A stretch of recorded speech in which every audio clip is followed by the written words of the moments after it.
Dicen que encontraron en una chaqueta, en un interior de una chaqueta de Blaise Pascal, ese conocido científico, que también era cristiano, un papelito que ponía fuego, necesitamos fuego. Necesitamos oír la palabra de Dios, me vais a permitir. Me quite temporalmente la mascarilla. Tengo sed. Un momentito. No te preocupes. Una monedita aquí. Meto la monedita. Chip. Y tengo ya aquí una Coca-Cola bien fresquita para calmar mis... Pero espérate, sabor original. A mí la típica no me gusta. Vamos a llevar a cafeína, que me sienta mal. Tengo agua fresquita también aquí para tomar si quiero. Fenomenal. Estoy con un amigo, me recomienda un libro y me... Marcos, tío, tienes que leer este libro. Tienes que leer este libro que es tremendo. Así que voy, cojo esto. ¿Sabéis lo que es esto? Esto no es un teléfono demasiado grande para ser una tablet un poco pequeño. Esto es un ebook. Cojo así y ya tengo el libro que mi amigo me ha recomendado. Ya lo puedo leer. Pablo está por ahí detrás. Pablo, te debo 10 euros del otro día, pero no hace falta que esperes a la semana que viene. Cojo, ¿tienes Bizum? Cojo Bizum, pip, pip, pip. 3 clics, 5 segundos, Pablo, ya lo tienes en tu cuenta bancaria. Arreglado. ¿Veis lo rápido que vamos? Vamos rapidísimo. Vivimos en un mundo que va muy, muy, muy rápido. Tenemos mucha prisa. Mirar, en una excursión que hice... Vamos a ver si puedo pasar esto. Tengo encendido. Sí. En una excursión que hice con mis hijos a la Ciudad de las Ciencias, aquí en Valencia, aprendí algo de lo que no tenía ni idea. Fuimos a una estación espacial, eso que veis, la verdad es que muy interesante. Y resulta, aprendí algo, quizás vosotros ya lo sabéis, yo no lo sabía, esa sensación de ingravidez que vemos en los astronautas dentro de la nave, ¿no? Y que los vemos volando, pues ¿sabéis por qué es provocada? Es provocada realmente porque están en caída libre permanente. Es como el efecto cuando esa típica pesadilla de estar en un ascensor y se suelta el ascensor, ¡fua! Y entonces nos iríamos hacia arriba, ¿no? Pues es ese efecto de estar en caída libre permanente. Están cayendo a una gran velocidad de forma permanente. Por eso los astronautas tienen que adaptarse y los primeros días, algunos son horas, otros son días, están con náuseas, con vómitos, con dolor de cabeza y hasta que el cuerpo se adapta. Y yo creo que bueno, nos vamos adaptando relativamente bien a la vida rápida, forma parte del progreso, forma parte del avance, en general nos facilita la vida. Mira, hace unos años estaba en una feria comercial, trabajando, y estaba con 2 compañeros. Uno de ellos era más joven, los otros 2 éramos más mayorcitos. Y el chico más joven estaba discutiendo con nosotros sobre los avances que trae la tecnología en el mundo del trabajo. Y su tesis era que, como gracias a los avances tecnológicos, muchas cosas que igual ahora nos cuestan hacer, ponle 3 horas, ¿no? Y ya no estoy hablando de trabajos a nivel de fábrica, sino incluso administrativos, ¿vale? Pues con sistemas informáticos, tal, todo eso se reduce el tiempo y lo que él decía es que eso iba a provocar que los trabajadores al final iban a tener que trabajar menos, iban a tener más tiempo libre, iban a vivir mejor y, por supuesto, manteniendo el salario. Bien, los otros 2 compañeros un poco más mayores, no sé si es que éramos más negativos, más cenizos o más realistas, lo que decíamos es que, vale, bien, sí, la tecnología reduce, nos hace las cosas más fáciles a nivel laboral, pero si ese trabajo antes hacían 2 o 3 horas, si tenemos más tiempo libre, el empresario va a decir, pues bueno, tienes tiempo libre, yo te pago para trabajar, nos va a dar más trabajo. Y si no hay más trabajo que hacer, lo que hará será disminuir la plantilla. Y ya está. La realidad es que esto yo lo he vivido en, por ejemplo, os voy a poner otro ejemplo. Mi padre, ¿vale? Mi padre que nos estará viendo desde casa. En un trabajo parecido al que tengo yo ahora, él hace 30 años, cuando tenía que ir a Alicante, tenía que hacer noche allí, porque las comunicaciones no son las que tenemos ahora. Y de un cliente a otro, luego primero llega hasta allí, luego desplázate y tal, pues requería tiempo y generalmente tenía que pasar allí la noche. Pues bien, con las comunicaciones que tenemos hoy, cuando yo tengo que ir a Alicante a ver a un cliente, salgo, dejo a los niños en el colegio por la mañana, salgo, voy a Alicante, visito un montón de clientes y a mediodía estoy comiendo en mi casa. Hemos mejorado. ¿Sí o no? Hemos mejorado. Pero también es cierto que cuando mi padre se iba, tenía en la oficina una secretaria que cogía, atendía el teléfono, recogía los pedidos, hacía las gestiones, pero cuando ahora cualquiera de nosotros estamos viajando, visitando clientes, tenemos esto, y aquí recibimos, mientras estamos visitando, viajando, pues las llamadas, los pedidos por el email o por WhatsApp, y ya no hace falta secretaria, porque lo hace uno mismo. Y además, como Alicante ya está demasiado cerca, pues ya nos sobra el tiempo, entonces ya no te vayas a Alicante, vete a Lisboa, vete a Copenhague o vete a Colonia. Y bien, eso es lo que ocurre. Hay más eficiencia, pero todo va más rápido. ¿Nos beneficia siempre la velocidad? Yo me pregunto. ¿Nos beneficia siempre la velocidad? Mirad, ¿a alguno sonará esto? ¿A alguno suena esto? ¿Alguno ha visto esta serie en el chat? Si algunos sois seguidores o habéis sido seguidores de esta serie, Lost, traducido Perdidos. Esta serie marcó una época y yo fui un auténtico fan de esta serie. La veía cuando se empezó a emitir cuando tenía 24 años, ya ha llovido un poquito. Pues recuerdo que esperaba semanalmente la emisión de cada capítulo. Hasta tal punto que, bueno, no tenía mucha paciencia, la verdad. Si en Estados Unidos el capítulo, el estreno se hacía un miércoles, por el horario americano por la noche, yo el jueves ya estaba entrando en internet buscando el capítulo ese en inglés para descargarlo, buscando los subtítulos para incrustarlos y poder enterarme del capítulo y poder ver la serie que tanto me gustaba. Ya no os voy a recordar lo que podía tardar en descargarme un capítulo de, no sé, de 200 o 300 megas como mucho, cuando hoy tenemos conexiones de 600 megas por segundo. Y ocurría también una cosa, de vez en cuando hubieron huelgas de guionistas, no sé si lo habéis vivido, y eso suponía que a mitad de temporada te dejaban colgado. O sea, no es que tengas que esperar la siguiente temporada, no, a mitad de temporada te dejaban colgado y tenías que esperar meses a que pudiesen hacer otro capítulo. ¿Pero qué es lo que pasa ahora? Ahora lo que pasa es esto. Ahora vamos a Netflix, vemos un capítulo de una serie, si nos gusta, es que no tenemos ni que hacer clic. Nos sale un mensajito y dice, en 15 segundos, en 6 segundos pasamos al siguiente. Sin moverte, sin tocar nada, en tu sillón, en tu cama, puedes verte toda la temporada de golpe, sin esperar. Aquí la tienes toda. Ya no hace falta esperar. La espera, que antiguamente se presentaba como una virtud, la paciencia, parece que ya no es necesaria para la vida. Todo lo que sea interesante, todo lo que nos gusta, todo lo queremos ya y lo necesitamos ya. ¿Y si se rompe ese ritmo frenético? Si no ocurre lo que pensamos y creemos que debería ocurrir ya y ahora, entonces ¿sabéis qué surge? Surge la ansiedad. Uy. He puesto ejemplos que quizás no son demasiado profundos, ¿vale? Pero me entendéis. Surge la ansiedad, surge la insatisfacción, la frustración. Incluso podemos llegar a vislumbrar la falta de sentido de una vida que hemos intentado llenar con cosas que fallan, con un ritmo de vida imparable y que si nos paramos, nos damos cuenta que no nos están llenando. Mira, yendo a Alicante, que está muy cerquita de Valencia, bien, podríamos tardar poco más de 1 hora, pero también puede cruzarse un camino en la autovía y lo que nos costaba 1 hora nos cueste el triple. O podemos habernos comprado un ordenador de última generación, pero nos entra un virus y empieza a ir de forma exasperadamente lenta. O la conexión a Internet puede caerse. Las cosas importantes, las cosas buenas, las cosas trascendentes no tienen por qué ser rápidas y ocurrir de hoy para mañana. Y ahora os pido que hagáis un breve ejercicio. Pensar en vuestra vida, en las cosas realmente importantes de vuestra vida. Seguro que no es ni la serie Perdido, ni vuestro teléfono móvil, a los que dedicamos muchas horas a que no. Las cosas importantes. Los que somos padres diremos, pues mira, nuestros hijos, por ejemplo, ¿no? Nuestra familia. ¿Eso ha venido así? Bueno, como poco 9 meses. Alguno dirá, no, mi hijo fue 7 meses, ¿no? Y bueno, y a veces cuesta también que vengan, hay muchos casos, ¿no? Y la cosa cada vez se complica más también con este ritmo de vida, con la contaminación, con la alimentación. Nuestros hijos, la educación, ¿no? Como pequeñitos, y dicen, no, a ver cuándo será ya más personita y lo vas viendo crecer. Madre mía, es un trabajo de largo plazo. Nuestra pareja, si os acordáis, cuando conociste, aquí está Dani y Marta, ¿no? Cuando os conocisteis por allá en un país, una menuda historia, ¿no?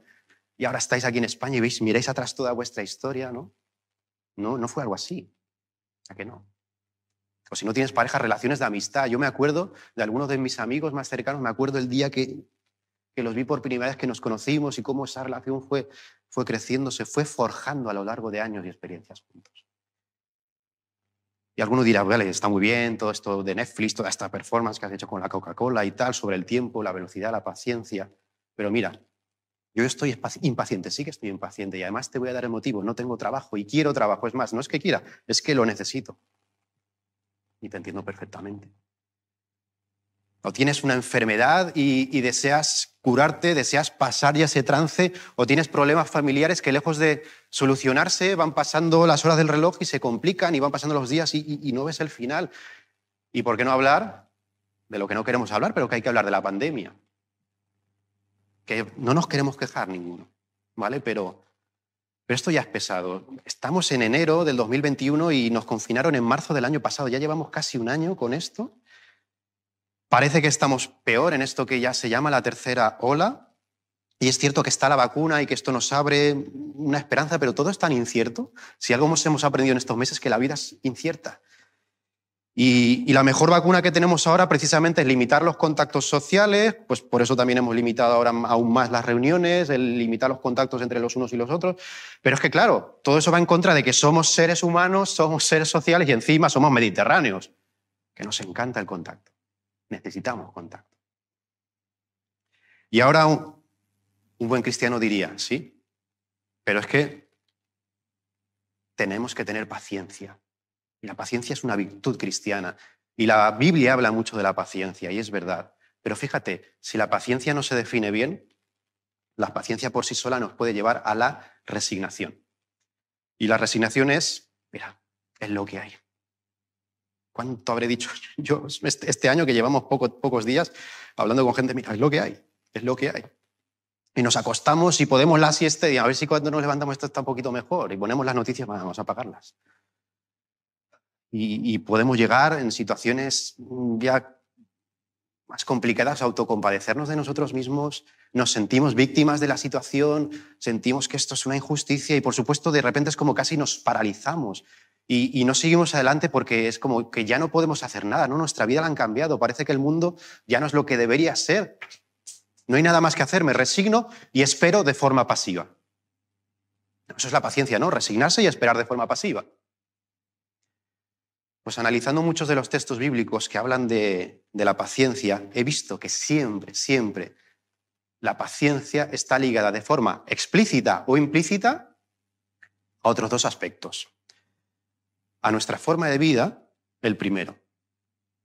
Pablo, el apóstol, escribiendo a los primeros cristianos de Roma, les habla de la paz que ofrece Dios a través de Jesús y continúa hablando de los sufrimientos y fíjate lo que les dice. Les dice esto que vemos aquí.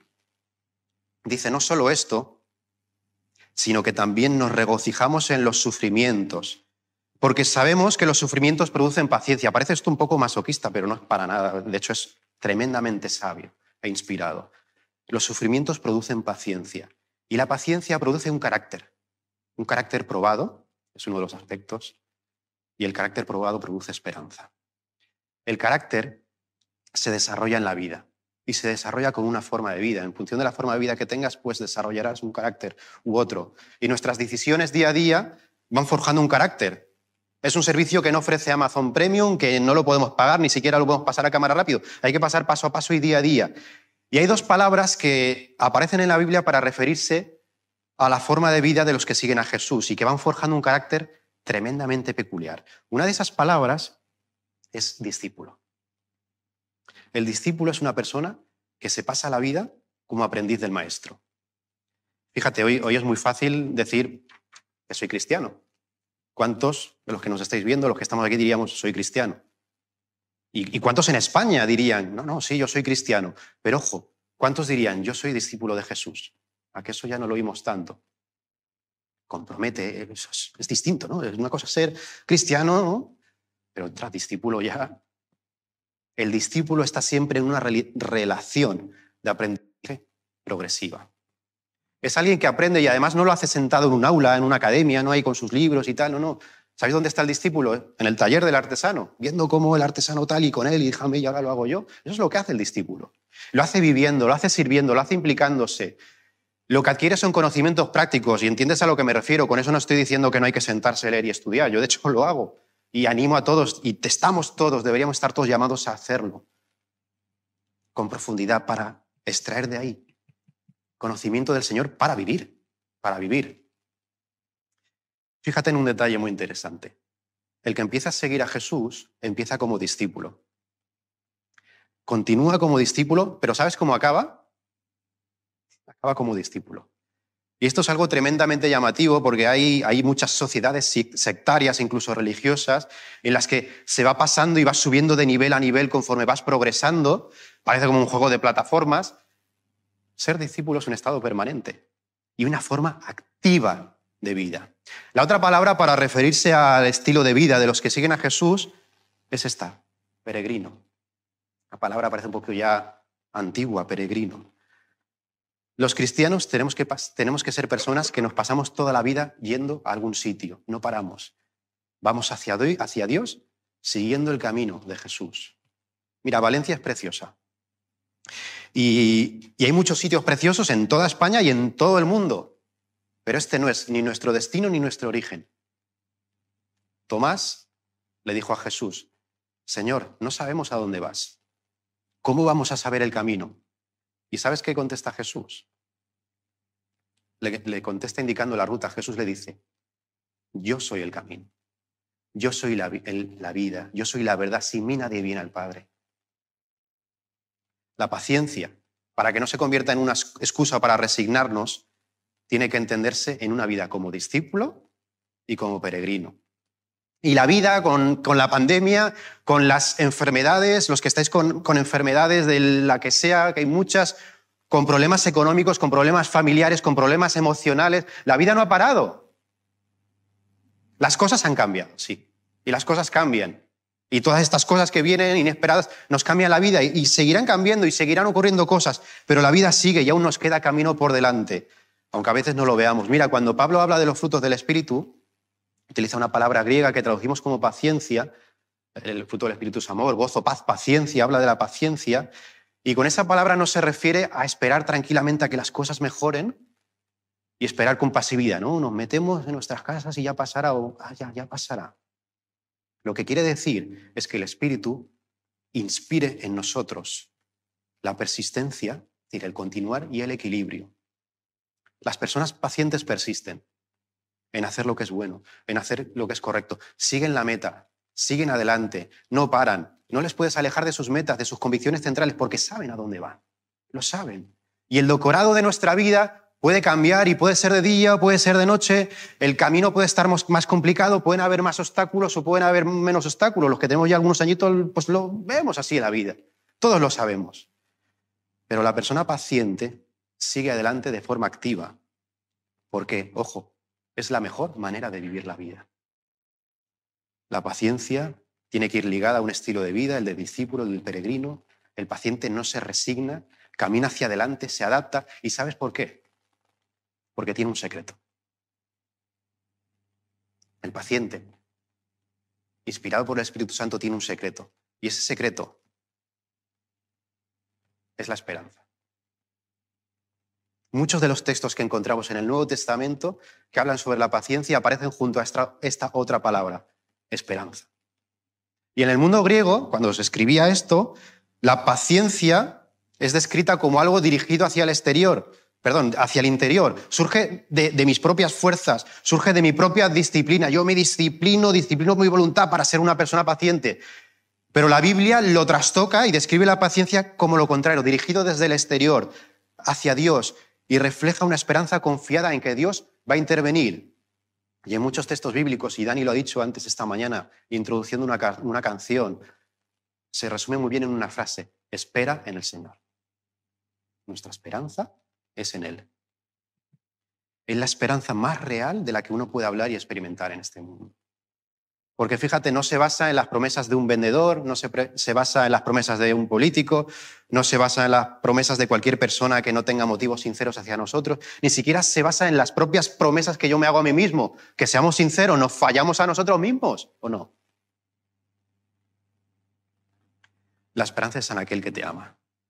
La esperanza es en aquel que te acepta. Es en aquel que, aunque ve cosas que tienen que ser cambiadas en tu vida y en la mía, Él te coge y ven aquí al taller del maestro. Y ven conmigo, ven, vamos a andar. Y voy a andar contigo. Aquel que te acoge, que te abraza, que te perdona. Y además ahí está Jesús, que es lo que vamos a celebrar hoy. Ahí está Jesús en una cruz para ratificarlo, para que no haya duda de ese compromiso y de esa entrega. Porque de tal manera amó Dios al mundo,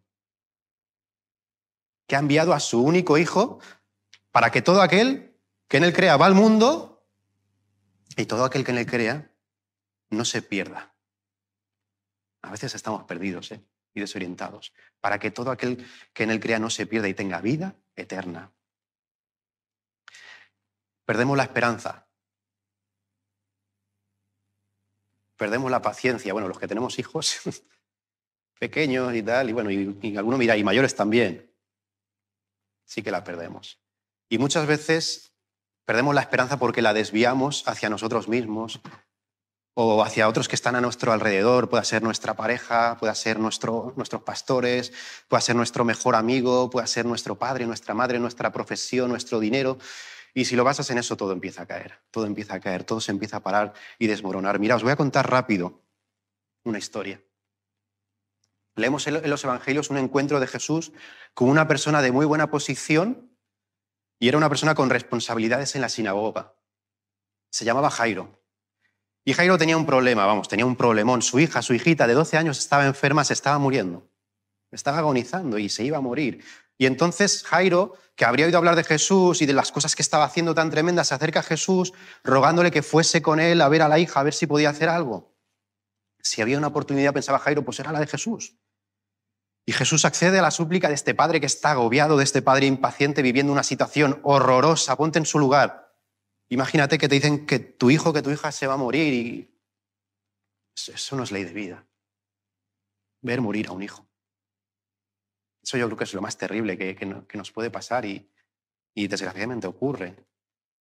Y te acercas y ves que está por ahí Jesús y te acercas desesperado a él y en ese momento, oye, Jesús viene, sí, pues venga, vamos a darnos prisa. Si tuviésemos un coche sacaríamos el pañuelo, iríamos tocando ahí el claxon, nos saltaríamos los semáforos para llegar rápido donde está Jesús. En esa época no había coches, pero seguramente irían andando pues lo más rápido que el Padre pudiese hacer que Jesús. Venga, Jesús, date prisa, tratando de hacer que Jesús fuese rápido, pero no era fácil porque había mucha gente alrededor de Jesús. A Jesús lo rodeaba la gente, la apretujaba. Venga a dejar paso, que es una urgencia. Y el texto que nos está contando esto parece que de repente se corta aquí porque aparece un imprevisto. Por lo menos para Jairo, aparece una mujer en la escena, una mujer más mayor. Pero a ver, desde nuestra mentalidad, Jesús, o sea, sigue adelante, la hija de Jairo, 12 añitos. El padre que estaría diciendo, Jesús, no te pares, te necesito y te necesito además, no luego, te necesito ahora. No mañana, ahora, más tarde ya no va a servir para nada. Y aparece esta mujer en escena, una mujer que dicen que está enferma, pero enferma crónica. Dice que llevaba 12 años ya con problemas de hemorragias, seguramente algo relacionado con la menstruación. Y había hecho de todo, se había gastado todo su dinero, todos los remedios, nada. Dice el texto que iba de mal en peor. A ver, Jesús prioriza. Una mujer ya mayor, adulta, además con 12 años de enfermedad, una enfermedad crónica y una niñita de 12 años. O sea, en urgencias lo tendría muy claro. Mi mujer que ha trabajado en urgencias como enfermera, cuando llega un caso realmente grave, ahí es vital. Y todos, estés haciendo lo que estés haciendo, tienen que dejarlo todo para entender a ese paciente vital. La hija de Jairo era un paciente vital. Pero Jesús no prioriza, no hace un buen cribado, parece ser. Y entonces, pues bueno, mira, vamos a leer. Dice, cuando oyó hablar esta mujer, o oyó hablar de Jesús, fue por detrás de él, de entre la multitud, y tocó su manto. Porque ella pensaba, si solo toco su manto, seré sanada. Y algo que descubrimos algunos hace poco, resulta que en el Antiguo Testamento, en uno de los primeros libros de la Biblia, en Números, se pedía a los hebreos que se hiciesen mantos con unos flecos que servirían para recordarles que tenían que cumplir los mandamientos del Señor. De tal manera que era común que los hebreos adultos llevaran ese manto, ese chal de oración. Y luego en el último libro del Antiguo Testamento, en Malaquías, el profeta, hay una profecía hablando del Mesías que dice, nacerá el sol de justicia y en sus alas traerá salvación. Y esta palabra alas en hebreo es la misma que en Números se utiliza para hablar de los flecos de ese chal. Entonces parece ser que los hebreos relacionaron esto y entonces surgió la creencia de que cuando viniese ese Mesías que ellos esperaban, ese manto en los flecos de ese chal de oración podían traer sanidad, podían traer salvación. Esto nos muestra que quizás, si esta interpretación es correcta, pues esta mujer toca pensando en eso, que Jesús es el Mesías. Dice el texto que tocó y al instante se secó la fuente de su sangre y sintió en su cuerpo que ya estaba sana de aquel azote. De pronto Jesús, reconociendo dentro de sí que había salido poder de él, volviéndose a la multitud dijo, ¿quién me ha tocado el manto? Y vamos a situarnos de nuevo en la situación, la urgencia que había, macho. O sea, Jesús, no te pares, vale, has sanado a esta mujer. Seguro que Jairo no le iba a recriminar nada, pero tú ya sabes, Jesús, que la has sanado, que es lo importante. No pidas ahora conversación, no te pares, sigue adelante. Pero Jesús tenía otros planes.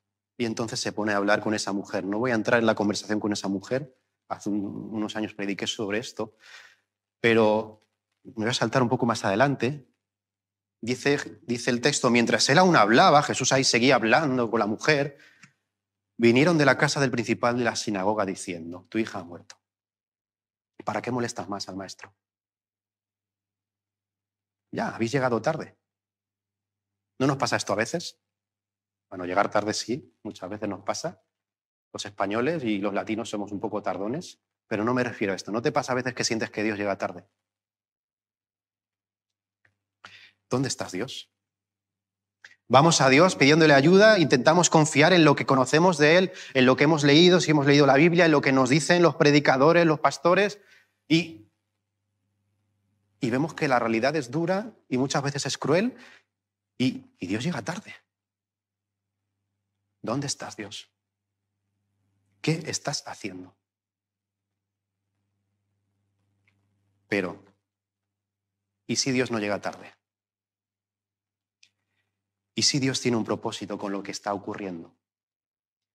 ¿Y si Dios tiene un propósito en medio de la situación que estamos viviendo como personas, como familias, como iglesia, como sociedad?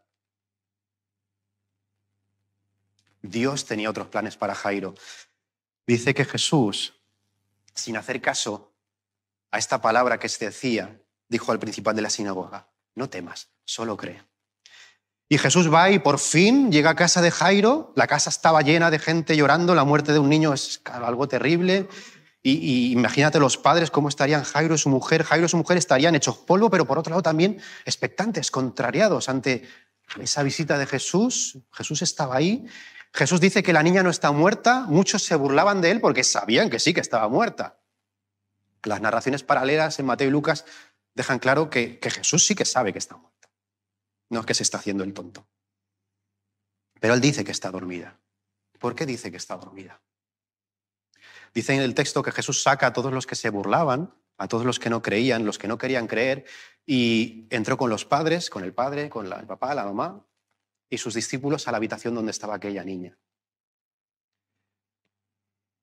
Y cuando llega este texto, yo me derrumbo.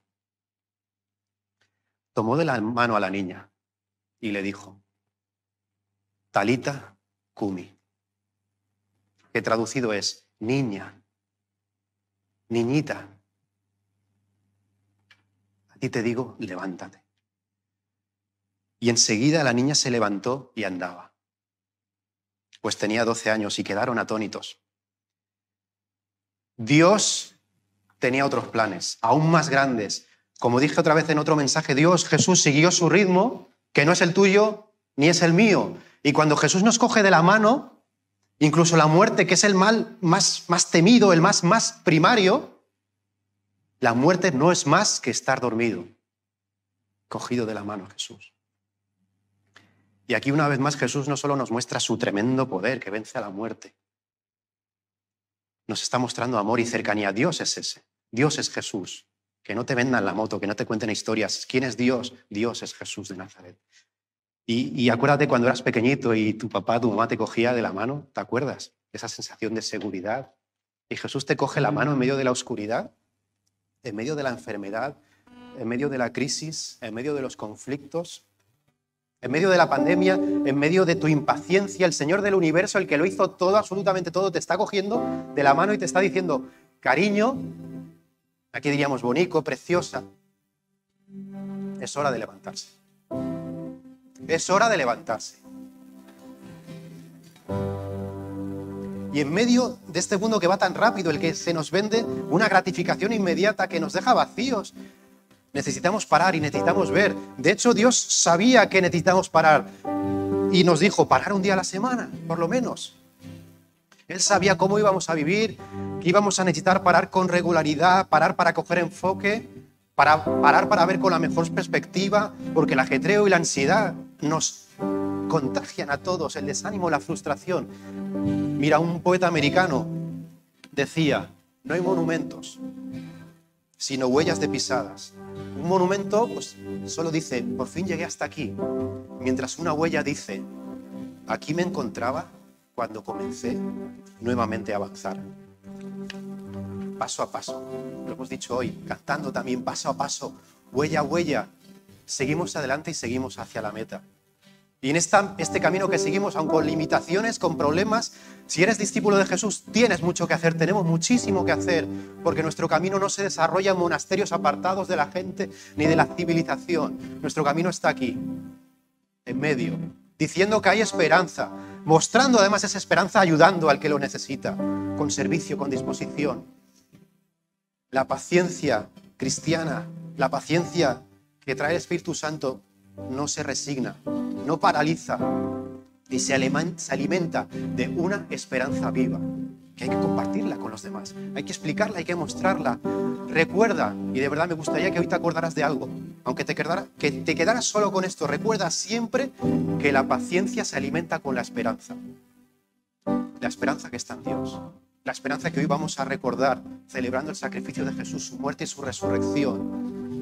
Y si la esperanza la tenemos en Dios, puede que como aquellos papás que habían perdido a su hija, nos quedemos sorprendidos y atónitos muchas veces viendo los maravillosos planes de Dios. Porque ¿sabe qué planes tiene Dios? Planes de bienestar y no de calamidad, para daros un futuro y una esperanza. Si no has conocido esa esperanza, busca en Jesús. Y cuando Jesús te encuentre, porque si lo buscas Jesús te va a encontrar, no tendrás que buscar más. Te lo digo de verdad, te lo digo por experiencia. Lee la Biblia, pregunta a otros que han pasado por esa misma situación, porque nos gustaría poder ayudarte así como otros nos han ayudado a nosotros, otros me ayudaron a mí. Esto es una cadena que el Espíritu Santo inició hace unos cuantos, 2 milenios, y se llama Iglesia. Y adaptando nuestras formas a las situaciones, a los momentos, aquí estamos, siguiendo adelante.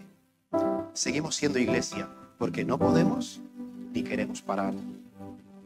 Dice en Isaías, y guiaré a los ciegos por camino que no sabían. Les haré andar por sendas que no habían conocido. Delante de ellos cambiaré las tinieblas en luz y lo escabroso en llanura.